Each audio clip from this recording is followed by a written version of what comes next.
Halo semua, perkenalkan nama saya Adrianus Silalahi dari perwakilan tim 7. Pada video ini, kami membahas mengenai hal-hal seputar mesin pencarian informasi, seperti definisi mesin pencarian informasi, proses kerja mesin pencarian informasi, mengenal 3 jenis gangguan informasi, menggunakan filter pembatasan informasi berdasarkan waktu, serta menggunakan kata kunci secara efektif. Definisi mesin pencarian informasi. Mesin pencarian atau search engine adalah program komputer yang dirancang untuk melakukan pencarian atas berkas-berkas yang tersimpan dalam layanan World Wide Web, File Transfer Protocol, ataupun Newsgroup dalam sebuah ataupun sejumlah komputer peladen atau server komputer dalam suatu jaringan. Mesin pencarian dimulai pada tahun 1990 dan pertama kali diperkenalkan oleh Archie. Archie adalah situs FTP yang memudahkan untuk menemukan file tertentu. Macam-macam search engine. 1. Google. Google merupakan search engine yang paling sering digunakan saat ini. Google masih menjadi the king of search engine di dunia. Google adalah search engine yang paling populer di dunia maya untuk mencari informasi yang diinginkan. Google merupakan sebuah perusahaan Amerika Serikat yang didirikan oleh Larry Page dan Sergey Brin. 2. DuckDuckGo. Perbedaan DuckDuckGo dengan yang lainnya adalah zero click info yang paling berguna. Hampir setiap kali kamu melakukan carian di DuckDuckGo akan menampilkan definisi sejarah. DuckDuckGo dibangun untuk benar-benar menghormati privasi dari si pengguna. 3. Bing. Bing merupakan produk dari Microsoft melalui CEO Microsoft Steve Ballmer.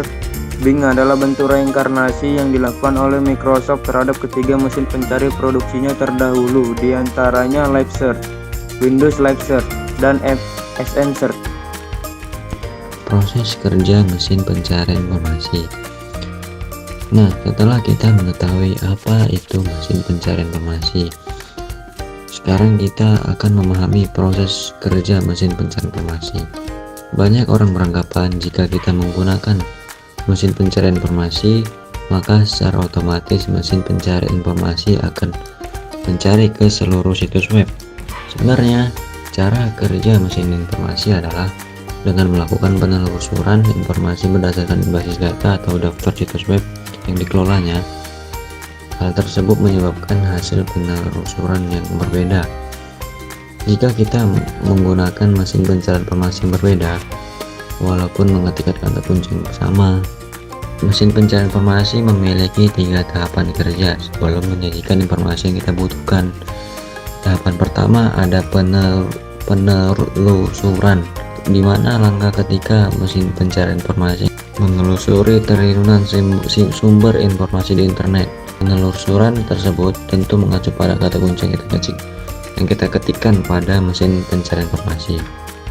Tahapan kedua ada pengindeksan atau indexing, yaitu pemilahan data informasi yang relevan dengan kata kunci yang kita ketikkan. Tahapan yang terakhir atau tahapan yang ketiga ya ada pemeringkatan, yaitu proses pemeringkatan data atau informasi yang kita anggap paling sesuai dengan yang kita cari. 3 jenis gangguan informasi. Yang pertama adalah misinformasi.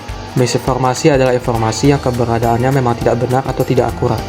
Namun orang yang menyebarkan konten misinformasi memiliki keyakinan bahwa informasi yang telah didapatkannya itu sahih dan dapat dipercaya. Yang kedua adalah disinformasi.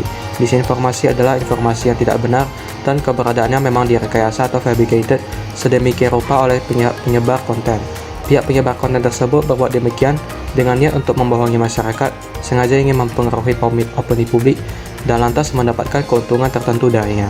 Yang ketiga adalah malinformasi. Malinformasi adalah informasi yang terdapat unsur kebenarannya, namun telah dikemas sedemikian rupa oleh si penyebar isu untuk merugikan pihak lain ketimbang menghadirkan informasi untuk kepentingan publik. Konten malinformasi biasanya dibuat oleh si pembuat konten berdasarkan penggalan atau keseluruhan fakta objektif. Hal yang perlu diketahui tentang menjelajahi mesin pencarian informasi.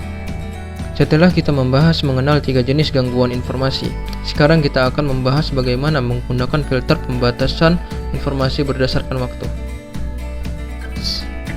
Semisal saya kasih contoh COVID, di sebelah tools penerbangan ada yang namanya tools alat penelusuran.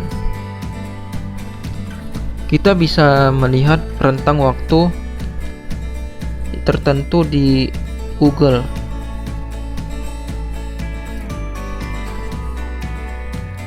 bisa sembarang waktu, bisa 1 jam terakhir.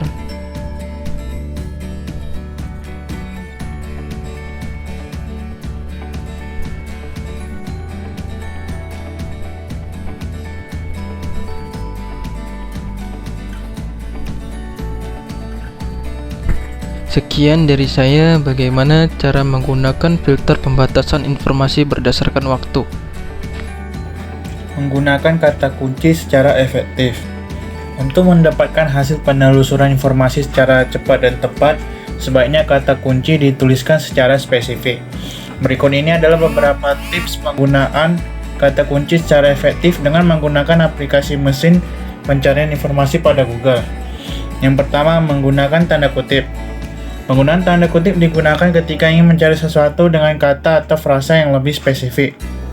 Seperti contoh, ketika kita ingin mencari kuliner yang ada di Medan, maka kita dapat mengetik kuliner Medan dengan tanda kutip.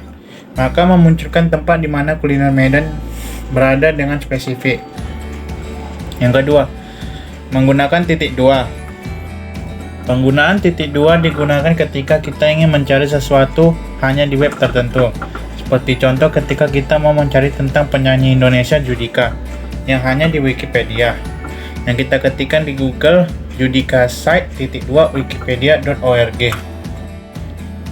Yang ketiga, menggunakan tanda bintang.